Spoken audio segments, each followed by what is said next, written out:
सभी को नमस्कार। अपन 11वीं कक्षा में भूगोल का पहला अध्याय जो है पिछली कक्षा में जो है वो शुरू किया था।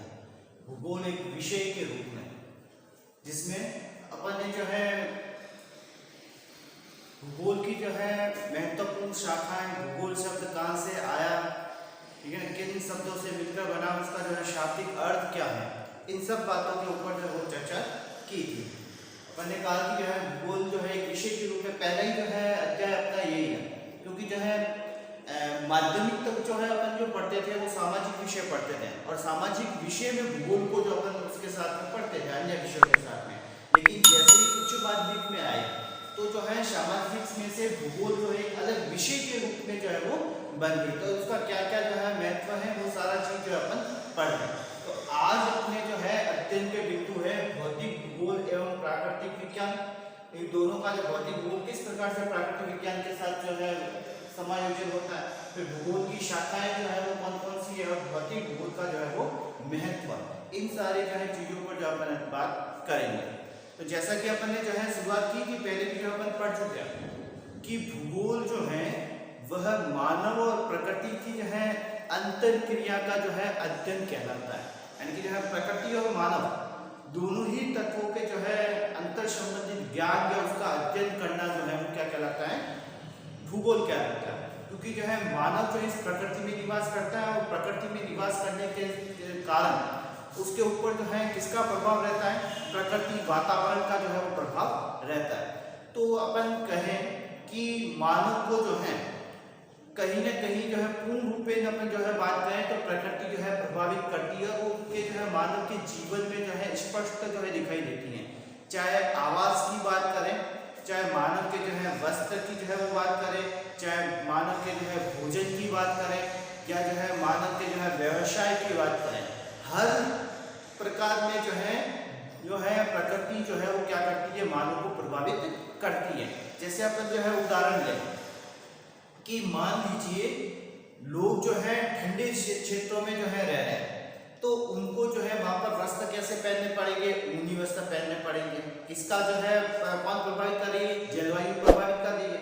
यदि मानव जो है उष्णकटिबंधीय क्षेत्र में निवास कर रहा है तो वो जो है गर्म कपड़े नहीं पहनेंगे, अब क्या करेंगे, हल्के कपड़े पहनेंगे जिससे उनको गर्मी ना लगे, ठीक है ना।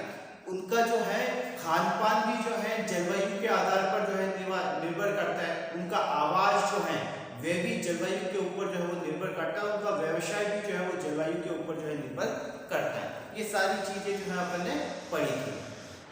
भौतिक वातावरण और मानवीय क्रियाकलाप जो है किस प्रकार से जो है अंतर संबंधित होती हैं, इस बारे में एक जो है कवि ने मानव और ईश्वर के वार्तालाप को कविता के माध्यम से जो है वो बताया। एक पुस्तक में जो है ये बात जो है वो दे रखी है। जैसे कि उन्होंने जो है कवि ने जो है अपनी पंक्तियां लिखी कि ईश्वर ने जो है मिट्टी बनाई तो जो है मानव ने कप का सर्जन किया। ईश्वर ने रात्रि बनाई तो मानव ने जो है क्या किया, दीपक का जो है वो सर्जन किया।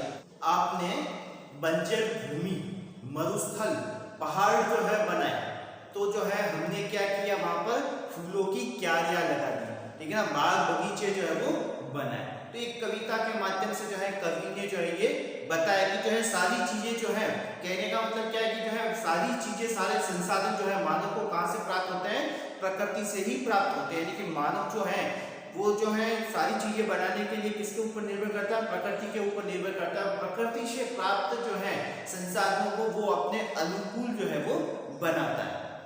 आगे जो है अपन बात करते हैं भौतिक भूगोल एवं प्राकृतिक विज्ञान, यानी कि जो है किस प्रकार से भूगोल की, जो अपन ने पहले पढ़ा कि भूगोल की दो महत्वपूर्ण शाखाएं, एक जो है भौतिक भूगोल तो दूसरी जो है वो मानव भूगोल। तो अपन बात कर रहे हैं भौतिक भूगोल की कि भौतिक भूगोल जो है किस प्रकार से प्राकृतिक विज्ञान से जो है वो संबंधित है। यानी कि भौतिक भूगोल में जो कुछ भी जो है वो पढ़ा जाता है या भौतिक भूगोल की जो शाखाएं हैं वे सारी जो है प्राकृतिक विज्ञान की अंतराप्रश्न है, यानी कि उससे जो है वो संबंधित प्राकृतिक विज्ञान का ही भाग जो है वो भौतिक भूगोल जो है वो माना जाता है। जैसे अपन जो है भौतिक भूगोल की जो है शाखाओं की जो है वो बात करें,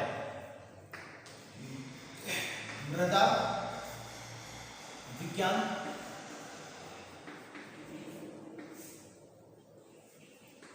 जलवायु विज्ञान,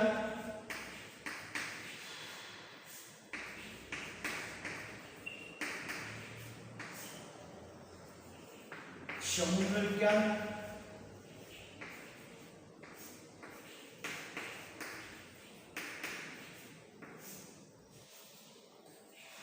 भू आकृति विज्ञान,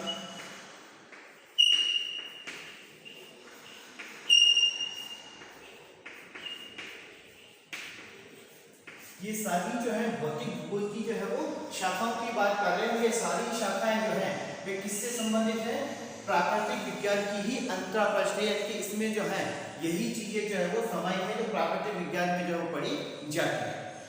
अब अपन जो है देखते हैं कि एक भूगोलवेता को किस प्रकार से होना चाहिए, यानी कि जो है भूगोलवेता की जो है विशेषता क्या है, क्या चीज होनी चाहिए, क्या गुण होने चाहिए भूगोलवेता में।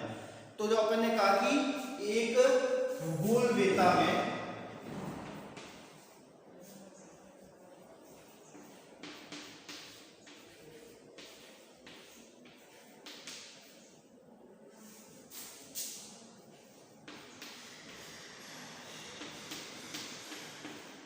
गणित व कला में विशेषता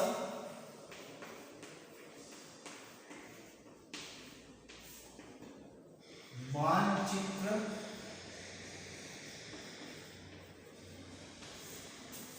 रेखांकन में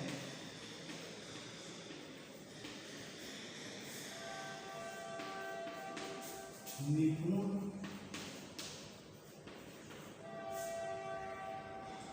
होना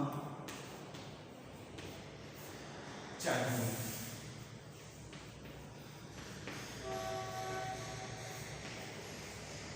एक भूगोलवेता को कैसा होना चाहिए? गणित और कला में जो है वो क्या होना चाहिए? निपुण होना चाहिए। यानी कि गणित और कला, कला का मतलब जो है अपन कह रहे हैं कि उसको जो है रेखांकन करना या कोई चित्र बनाना करना, वो सारी चीजें जो है उसको आनी चाहिए। और विशेषता जो है वो क्या होना चाहिए? मानचित्र रेखांकन में निपुण होना चाहिए। यानी कि एक भूगोलवेता को सबसे बड़ी जो है चीज क्या है? मानचित्र जो है वो बनाना आना चाहिए। जहां वो निवास कर रहा है उसके घर का जो है मानचित्र बनाया जाए, जो है विद्यालय का मानचित्र बनाने को कह दिया जाए, या जो है अपने राज्य का मानचित्र है, जिले का मानचित्र है, देश का मानचित्र, ये तो मानचित्र जो है वो बनाना जो है वो आना चाहिए। चाहे भूगोलवेता की बात करें या भूगोल पढ़ने वाले विद्यार्थियों की बात करें, तो ये सारी चीजें जो है लागू होती है कि कम से कम मानचित्र तो जो है उनको बनाना आना चाहिए। भूगोल जो है वो खगोलीय स्थिति से भी जो है वो जुड़ा हुआ है, यानी खगोलीय अध्ययन, जिसमें अपन जो है अक्षांश और देशांतरों की जो है वो बात करते हैं। अब अपन जो है बात कर रहे हैं कि पृथ्वी जो है उसकी आकृति जो है वो कैसी है। तो अपन ने कहा पृथ्वीयाकार। कैसी आकृति है? पृथ्वीयाकार, यानी जिसे जो है पृथ्वीयाकार को क्या बोलते हैं? जियोड। कैसी आकृति कहते हैं? जियोड आकृति कहते हैं। और ये जो है कैसी होती है? 3D आकृति होती है। कैसी होती है? 3D आकृति। 3D का मतलब होता है 3 डायमेंशन। क्या होता है? 3 डायमेंशन, जिसकी जो है लंबाई, चौड़ाई और ऊंचाई तीनों चीजें जो है वो अपन देख सकते हैं। वह आकृति जो है क्या कहलाती है? 3D कहलाती है। तो अपन ने कहा पृथ्वी की आकृति जो है वो जियोड होती है, लेकिन एक भूगोलवेता का सबसे बड़ा उपकरण जो होता है वह कौन सा होता है? मानचित्र। अपन ने अभी भी पढ़ा कि भूगोलवेता का सबसे बड़ा उपकरण जो है भूगोल पढ़ने के लिए, किसी क्षेत्र को जो है समझने के लिए जो है क्या होता है? मानचित्र होता है। और मानचित्र जो होता है वह जो है कैसा होता है? 2D। कैसा होता है?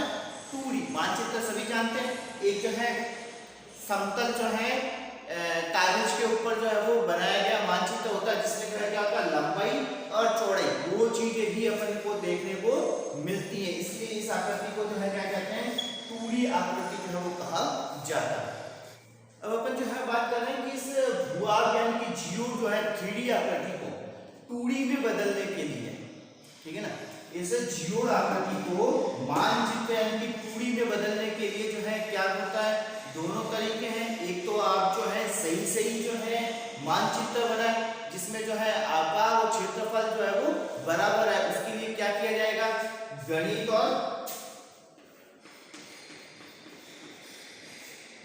व सांख्यिकी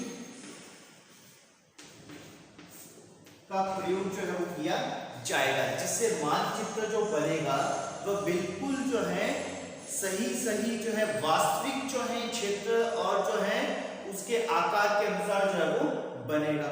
दूसरा तरीका यदि अपन कहें तो जो है मानचित्र जो अपन बनाए वह बिना इसके जो है गणित और सांख्यिकी के माध्यम से भी जो है बना सकते हैं, लेकिन फिर वो मानचित्र ना जो है बनकर क्या बनेगा, रेखा चित्र जो है वो बनेगा। जब अपन मापनी की सहायता से बनाएंगे तब तो जो है क्या कहलाएगा, मानचित्र। यदि बिना मापनी के गणित और सांख्यिकी प्रयोगों का जो है प्रयोग किए बिना अगर बनाते हैं तो फिर वो जो है कैसा बनेगा, रेखा चित्र बनेगा, जो केवल जो है कपोल कल्पनाओं के द्वारा जो है वो बनाया जाता है, इसे रेखा चित्र जो है वो कहेंगे। तो इस प्रकार से अपन ने जो है बात की भौतिक भूगोल और प्राकृतिक विज्ञान में क्या क्या चीजें जो है वो पढ़ी जाती है। देखिए अपन जो है भूगोल की शाखाओं की जो है बात करें तो अपन देखें कि चाहे भूगोल को अगर जो है छोड़ दिया जाए, सभी विषय की बात करें तो सभी विषयों को पढ़ने या अध्ययन करने के लिए कुछ उपागम जो होते हैं उनके आधार पर जो है उपागमों के आधार पर जो है पढ़ा जाता है। भूगोल के अलावा भी कोई भी विषय पढ़े तो उनके पढ़ने के जो है क्या होते हैं, उपागम होते हैं, उनके अध्ययन करने के उपागम होते हैं। तो अपन ने कहा उपागम क्या है, किसी भी विषय को पढ़ने का तरीका, किसी भी विषय का अध्ययन करने का तरीका जो है वे क्या कहलाता है, उपागम कहलाता है। तो अपन ने कहा कि उपागम क्या है, किसी भी विषय को जो है पढ़ने का तरीका जो है वो क्या कहलाता है, उपागम कहलाता है। तो उसी तरह भूगोल विषय की अगर बात करें तो भूगोल विषय के भी जो है दो उपागम हैं। कितने उपागम है, दो उपागम हैं, ठीक है ना। अपन जो है उपागमों की जो है आगे विस्तृत जो है चर्चा कर रहे हैं। इससे पहले मैं आपको जो है समझा देता हूँ कि ये उपागम जो है कौन कौन से हैं और किस प्रकार से जो है इसको समझा जाता है। तो अपन जो है बात करते हैं, सबसे पहला जो है वो विषय वस्तु उपागम, जिसे क्रमबद्ध उपागम भी जो है वो कहा जाता है।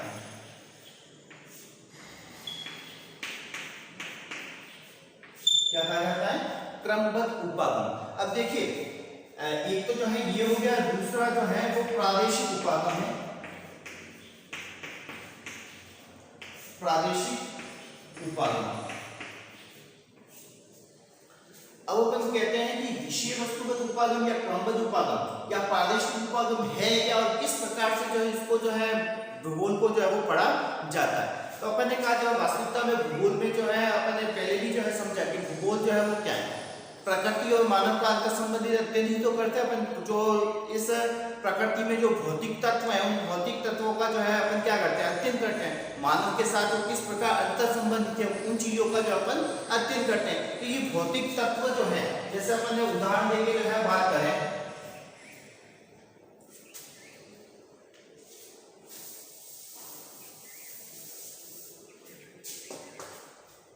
जैसा अपन ने कहा जलवायु, भौतिक तत्वों की बात कर रहा हूं मैं, जलवायु है, पर्यटन की बात कर लीजिए, जनसंख्या की जो है बात कर लीजिए,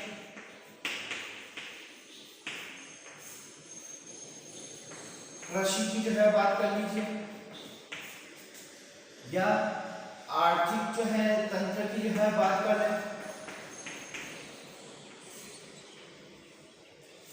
इस प्रकार से ये सारे जो है क्या है, भौतिक तत्व हैं, भूगोल के जो है वो तत्व हैं। अलग अलग तत्वों के द्वारा अपन जो है अध्ययन जो है सभी चीजों का अध्ययन करते हैं। अपन क्या है कि क्रमबद्ध भूगोल में किस प्रकार से पढ़ा जाता है और प्रादेशिक भूगोल में किस प्रकार से जो है वो पढ़ा जाता है। तो जैसे अपन ने जो है बात करी कि एक तो जो है क्या करें अपन, एक जो है तत्वों को ले लिया, ठीक है ना। जैसे अपन ने कहा कि जलवायु को ले लिया और जलवायु को लेके क्या कर लिया, पूरे विश्व का जो है वो अध्ययन कर लिया।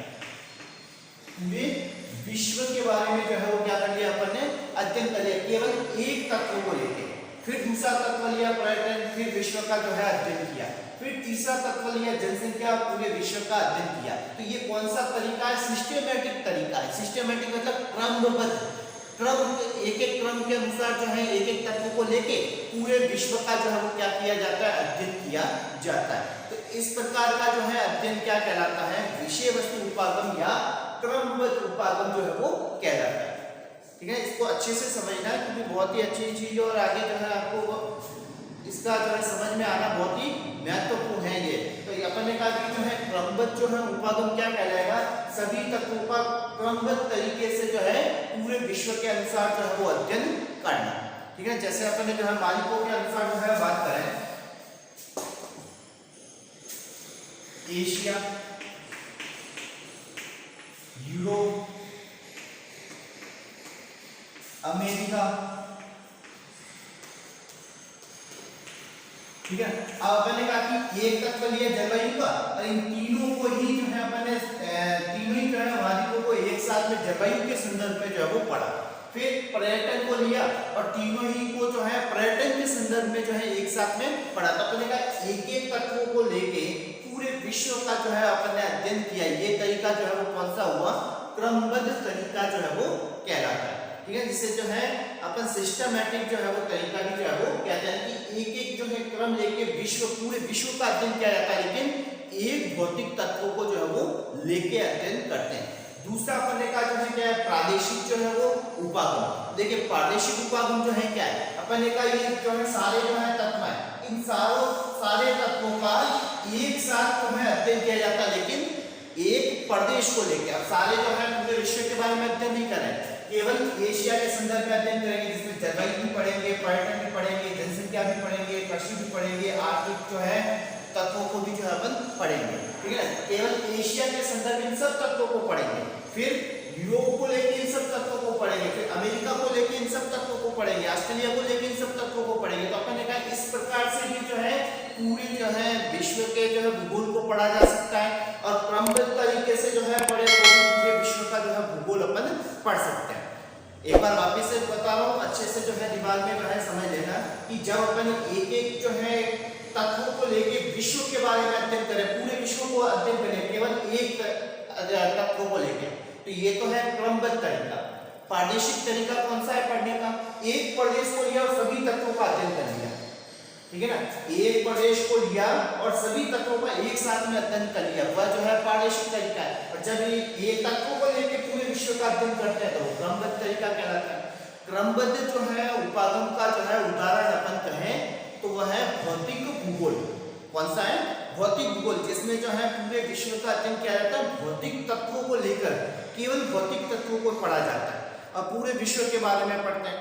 जबकि अपन जो है बात करें प्रादेशिक जो है उपागम की, तो अपन क्या एशिया का भूगोल, या अपन ने कह दिया अपने स्तर पे जो है बात करें तो भारत का भूगोल,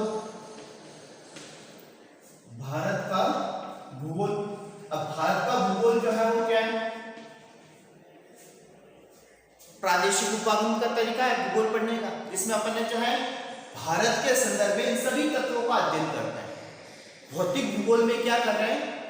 भौतिक तत्वों का ही अध्ययन कर रहे हैं। ठीक है ना, वो पूरे विश्व का अध्ययन कर रहे हैं। फिर कृषि के जो संबंध में जो है कृषि भूगोल पढ़ेंगे तो वो सभी विश्व के बारे में पढ़ेंगे, आर्थिक भूगोल पढ़ेंगे, सारे विश्व के बारे में पढ़ेंगे। ये क्रमबद्ध तरीका है।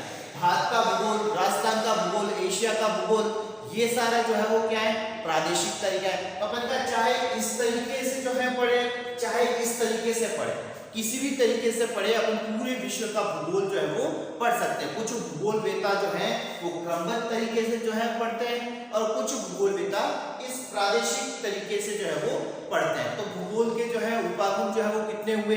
2। उपागम का मतलब पढ़ने का तरीका, अध्ययन का तरीका। तो आपको अगर जो है प्रश्न आता है कि भूगोल की जो है उपागम कितने हैं, तो भूगोल की जो है 2 शाखाएं या 2 उपागम हैं। ठीक है ना, क्रमबद्ध उपागम और जो है वो प्रादेशिक उपागम।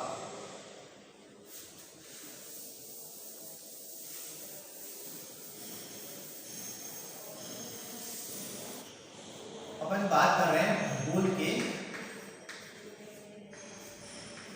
उपागम की। भूगोल के उपागम, तो उपागम जो अपन कहें अध्ययन का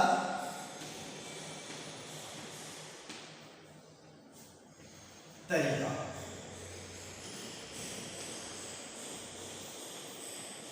अध्ययन का तरीका। अब देखिए जो है अपन बात कर रहे हैं उपागम। अपन ने अभी भी मैंने समझाया आपको कि उपागम जो है कितने प्रकार के हैं? दो प्रकार के। कितने प्रकार के हैं? दो प्रकार के। पहला जो उपागम है वो कौन सा है? क्रमबद्ध उपागम।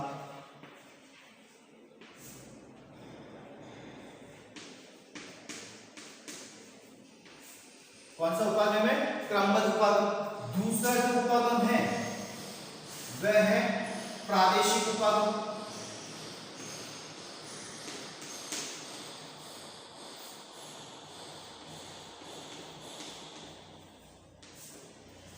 कौन है?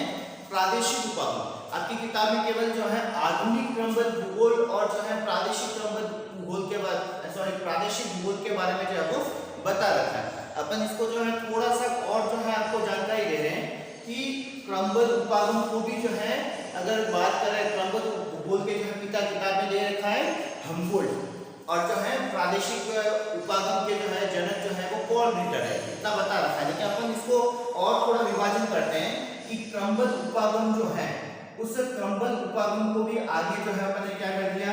दो भागों में बांट दिया। एक जो है प्राचीन क्रमबद्ध उपागम और दूसरा जो है वो आधुनिक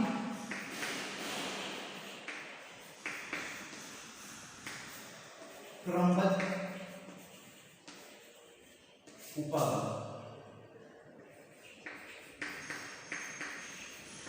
ठीक इसी प्रकार प्रादेशिक उपागम को भी जो है अपन दो भागों में जो है वो बांट देते हैं। एक जो है वो प्राचीन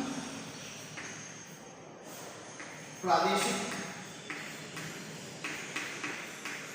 उपागम और दूसरी जो बात करें तो अपन ने कहा आधुनिक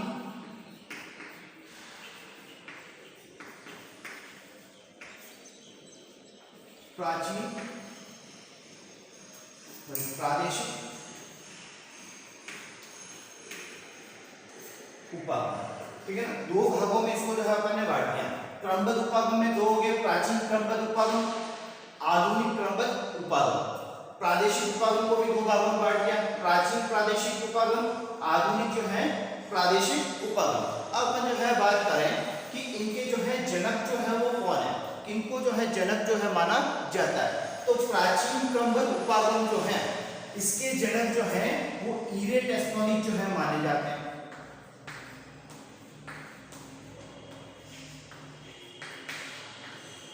कौन माने जाते हैं?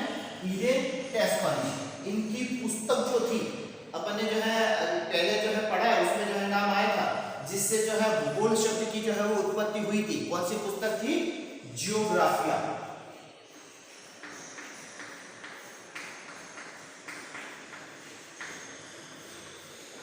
जियोग्राफिया। तो जो है प्राचीन क्रमबद्ध उपागम के जो है जनक जो है वो कौन है? इरेटैस्टोनिक है। ये कौन है? जनक कहलाते हैं। ठीक है। आधुनिक क्रमबद्ध उपागम की अगर बात करें तो इसके जनक जो है वो कौन है? हम्बोल्ट।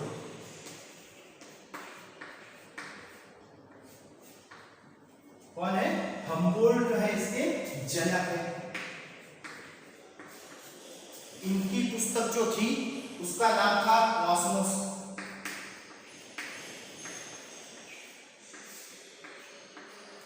कौन सी पुस्तक है? कॉस्मोस पुस्तक है, जिनके कारण जो है ये क्रमबद्ध उपागम के जो है वो जनक माने जाते हैं।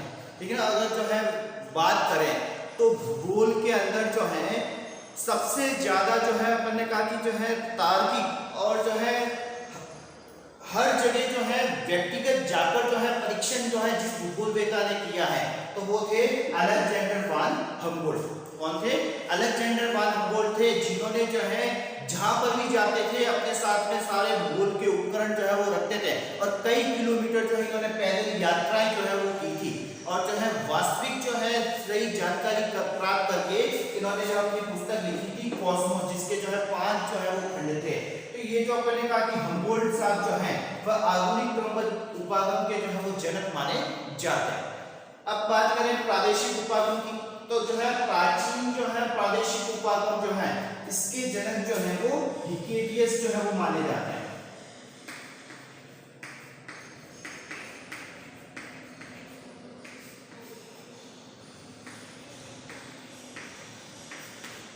इसके जनक जो है वो कौन है?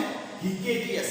ये भी जो है भूगोल के जो है वो जनक माने जाते हैं। किताब में जो है दे रखा भूगोल के पिता इरेटोस्थेनेस, ठीक है ना। बाकी जो है जैसे आगे जाओगे तो जो है आपको जो है भूगोल के पिता हिकेटियस मिलेंगे, तो ये कंफ्यूजन आपको नहीं रखना है। आपको ये ध्यान में रखना है कि जो है प्राचीन क्रमबद्ध उपागम के जो है पिता इरेटोस्थेनेस है, तो प्राचीन प्रादेशिक उपागम के जो है वो जनक कौन है? हिकेटियस, ठीक है। एक बार वापस बोल रहा हूँ, प्राचीन क्रमबद्ध उपागम के जनक इरेटोस्थेनेस हैं और प्राचीन प्रादेशिक उपागम के जनक जो है कौन है? हिकेटियस, ठीक है। इनकी पुस्तक थी जस पीरिडियस। इनकी पुस्तक का नाम जो है क्या था? जस पीरिडियस, जिनके कारण जो है इनको प्राचीन प्रादेशिक उपागम का जनक माना जाता है। दूसरी बात करें आधुनिक जो है प्रादेशिक उपागम, आधुनिक जो है प्रादेशिक उपागम के जो है जनक जो है वो पॉल रिटर हैं। कौन है? पॉल रिटर, जिनको जो है आधुनिक प्रादेशिक उपागम के जो है जनक माना जाता है। तो अपन जो है बात करें कि जो है लगभग हम्बोल्ट और जो है पॉल रिटर दोनों समकालीन थे। हम्बोल्ट और पॉल रिटर जो थे वो दोनों क्या थे? समकालीन थे। समकालीन का अर्थ है कि इनका जीवन काल और इनका जीवन काल लगभग जो है वो क्या था? बराबर ही था। ये जो है इनका जन्म पहले हुआ था, फिर जो है पॉल रिटर का जो है वो जन्म हुआ था। अगर जो है जन्म की बात करें तो अपन का 1769 से 1859 जो है इनका जो है वो जो है जीवन काल रहा था। और पॉल रिटर की बात करें तो 1779 से 1859 जो है इनका कार्यकाल जीवन काल जो है वो रहा था। तो लगभग इनका जन्म पहले हुआ था, फिर इनका हुआ था। लगभग दोनों ही जो है क्या थे? समकालीन थे, ठीक है ना। ये जो है क्रमबद्ध उपागम के जो है जनक माने जाते हैं, ये जो है प्रादेशिक उपागम के जो है पॉल रिटर जो है जनक माने जाते हैं। पॉल रिटर की जो है पुस्तक का नाम जो था वह था अर्धकुंडे।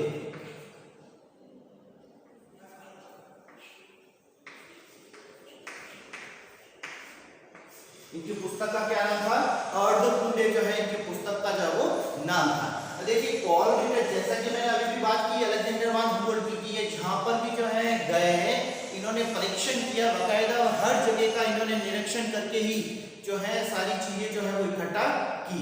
जबकि पॉल रिटर जो है वो क्या थे? जितनी भी पुस्तक थी उन पुस्तकों को पढ़ने के बाद में इन्होंने जो है निष्कर्ष निकालकर अपनी पुस्तक लिखी अर्धकुंडे, ठीक है। इसीलिए पॉल रिटर को आर्म चेयर ज्योग्राफर भी कहा जाता है। क्या कहते हैं? आर्म चेयर ज्योग्राफर, यानी कि कुर्सी पर ही बैठकर इन्होंने सारा काम जो है वो किया था। तो इस प्रकार आपको जो है ध्यान में रखना है, इसमें से जो है बहुत से प्रश्न जो है बनते हैं, ठीक है ना। कि जो है भूगोल के उपागम कौन से हैं? तो भूगोल के दो उपागम है, क्रमबद्ध उपागम और प्रादेशिक उपागम, ठीक है ना। फिर क्रमबद्ध उपागम के जनक जो है कौन है? तो अपन ने कहा जो आपकी किताब में ये जो है प्राचीन वाला पोर्शन जो है वो नहीं दे रखा, लेकिन मैंने इसमें आपको जो है साथ में बता दिया है। तो अपन ने कहा जो है क्रमबद्ध उपागम के आधुनिक क्रमबद्ध उपागम के जनक अलेक्जेंडर वन हुम्बोल्ट है, जिनकी पुस्तक कॉस्मोस है। प्रादेशिक उपागम, आधुनिक प्रादेशिक उपागम के जनक कौन है? पॉल रिटर, जिनकी पुस्तक जो है वो अर्धकुंडे जो है वो है, ठीक है। तो ये अच्छे से जो है आपको समझना है इसको। और क्रमबद्ध उपागम और प्रादेशिक उपागम क्या होता है वो मैंने जो है आपको पहले ही बता दिया। आगे जो है अपन बात कर रहे हैं भौतिक भूगोल का महत्व, यानी कि भौतिक भूगोल का महत्व क्या है। क्योंकि अपन जो पढ़ रहे हैं वो क्या है? भौतिक भूगोल पढ़ रहे हैं, और भौतिक भूगोल को जो है पढ़ने से जो है क्या जो है फायदे लाभ जो है वो होते हैं, तो वो उसका जो है महत्व कहलाता है। तो अपन ने कहा भौतिक भूगोल में अपन जो है स्थलमंडल,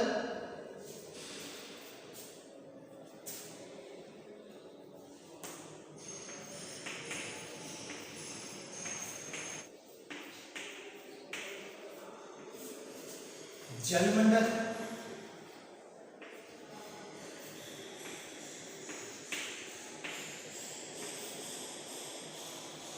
वायुमंडल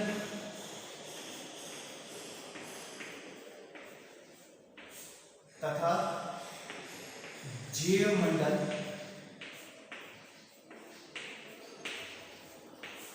इन सब का जो है वो अध्ययन करते हैं। देखिए दिखने में 4 पॉइंट दिख रहे हैं, लेकिन इन चीज में जो है सारी पृथ्वी से संबंधित सारी चीजें प्रकृति में जो है वो सारी चीजें आ गई। ठीक है, जो स्थल मंडल जो अपन कह रहे हैं, स्थल मंडल में जो भी स्थलीय भाग है उन सब के बारे में जो है अध्ययन करते हैं। जलमंडल में जल से संबंधित जो है सारी जो है तत्वों का अध्ययन करते हैं। वायुमंडल में वायु के संबंधित जितने भी जो है तापमान वगैरह जो है, आर्द्रता, ये सारी चीजें जो है वायुदाब वगैरह जो है अपन पढ़ते हैं। और जैव मंडल में जो अपन ने कहा कि जो तीनों ऐसा मंडल जिसमें तीनों मंडलों का जो है वो समाहित भाग होता है, जिसमें जो है जीवन जो है वो व्याप्त होता है, ऐसे जो है मंडल को जो है वो जैव मंडल कहते हैं। इसका भी जो है अध्ययन जो है किया जाता है। जिसमें अपन बात करें कि खाद्य श्रृंखला को जो है अपन पढ़ते हैं।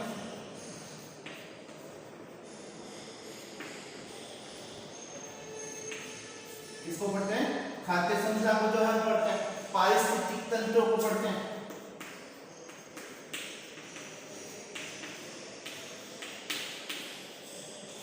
पारिस्थितिक तंत्र, इकोसिस्टम किस प्रकार से जो है ऐसे जो है प्रकृति में सारे जो है अपन ने कहा कि जो जैविक तत्व और जो है निर्जीव तत्व आपस में जो है अंतर संबंधित है। अगर एक भी जो है तत्व जो है गड़बड़ा गया तो सारा जो है इकोसिस्टम जो है वो क्या हो जाएगा?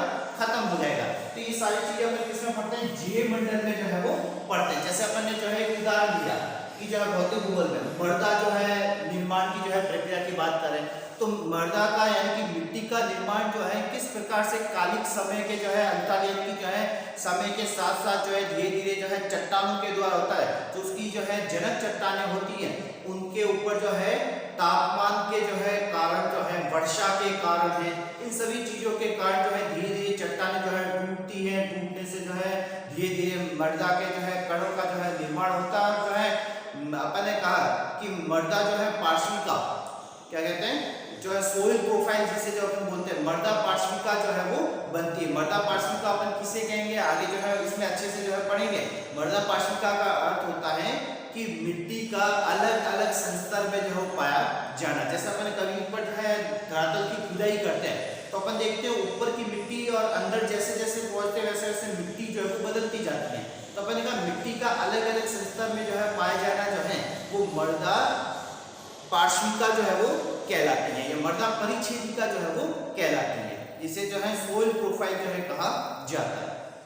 पहले भी जो है अपन ने जो है समझाया था कि जो है ये सारी चीजें अपन इसमें बात कर रहे हैं, स्थल मंडल, जल मंडल, वायुमंडल और जैव मंडल में कि जलवायु किस प्रकार से जो है अपन को प्रभावित करती है। शुरू में ही मैंने जो है बात कर दी थी कि मानव का जो है निवास स्थान कैसा होगा, उसका खान पान कैसा होगा, उसके वस्त्र कैसे होंगे, उसका व्यवसाय कैसा होगा, ये सारी चीजें किसके ऊपर निर्भर करती है? प्रकृति के ऊपर निर्भर करती है।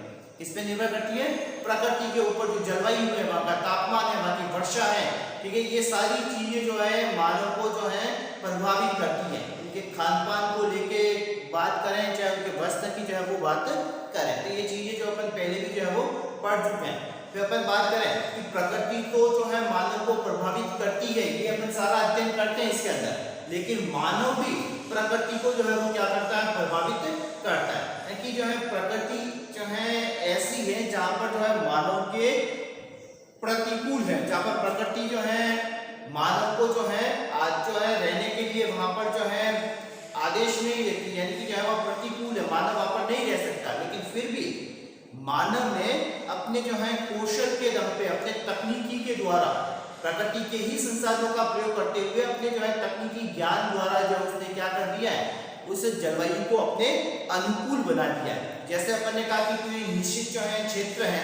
उस क्षेत्र के जो है तापमान को उन्होंने जो है क्या कर दिया? अपने अनुकूल बना दिया। किस प्रकार से? उन्होंने एसी का निर्माण किया, शीतलक फ्रिज का निर्माण किया। जहां पर गर्मी वाला क्षेत्र है, ठीक है ना, उस गर्मी वाले क्षेत्र में जो मानव नहीं रह सकता है, वहां पर भी जो है मानव ने एसी बना दिया। एसी लगा के आप उन्होंने अपने अनुकूल जो है वातावरण जो तापमान को जो है वो बना लेते हैं, जो सहन कर सकता है। तो ऐसी कई चीजें जो है उन्होंने मानव ने जो है विकसित की है, ठीक है ना। ऐसे जो है दूर दराज क्षेत्र में बैठे हुए कोई भी जानकारी जो है टीवी के माध्यम से जो है वो प्राप्त कर सकते हैं। जो दूर दूर क्षेत्र है वहां पर भी वो जो है कुछ ही समय में जो है विमान द्वारा जो है हवाई यात्रा द्वारा जो है वहां पर जो है वो पहुंच सकता है, ठीक है ना। दूर बैठे रिश्तेदार से जो है वो क्या कर सकता है, बात कर सकता है। तो ये सारी चीजें जो है वो मानव ने जो है क्या की है, अपने कौशल और तकनीकी ज्ञान द्वारा जो उन्होंने विकसित की है।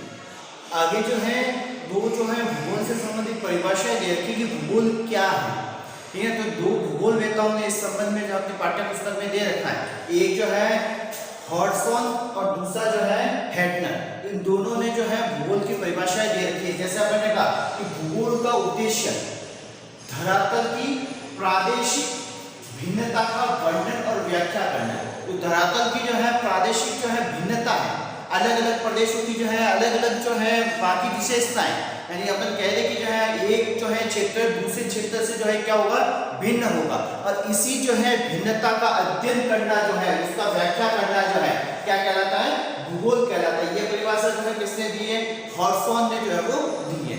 दूसरी हैटनर ने जो परिभाषा दी, उन्होंने कहा कि भूगोल धरातल के विभिन्न भागों में कारणात्मक रूप से संबंधित तथ्यों में भिन्नता का अध्ययन करता है। भूगोल जो है वो क्या है, धरातल के विभिन्न भागों में कारणात्मक रूप से संबंधित तथ्य, जो विशेष जो है कारण लेके जो है अलग अलग जो है क्षेत्र में जो है क्या करता है, भिन्नता जो है उत्पन्न करता है, उन्हीं का जो है अध्ययन करना जो है क्या कहलाता है, भूगोल कहलाता है। ये अल्फ्रेड जो है हैटनर ने जो है इसकी जो ये भूगोल की जो है परिभाषा दी है। तो इस प्रकार जो है हॉडसन और जो है हैटनर ने जो है अपनी भूगोल को जो है क्या है, इसको जो है वो समझाया है। अपन ने जो है भूगोल एक विषय के रूप में उसका जो है बारे में जो है अध्ययन किया कि भूगोल जो है किस प्रकार से जो है एक विषय के रूप में जो है उभर के जो है वो निकला है। उसकी जो है आगे जाकर जो है, पहले तो मैंने बात की दो महत्वपूर्ण शाखाएं, भौतिक भूगोल और मानव भूगोल। अब इनकी अलग अलग वापस में जो है आगे जाकर जो है शाखाएं जो है वो उप शाखाएं बनती है। उन सभी के बारे में अपन ने जो है अध्ययन किया।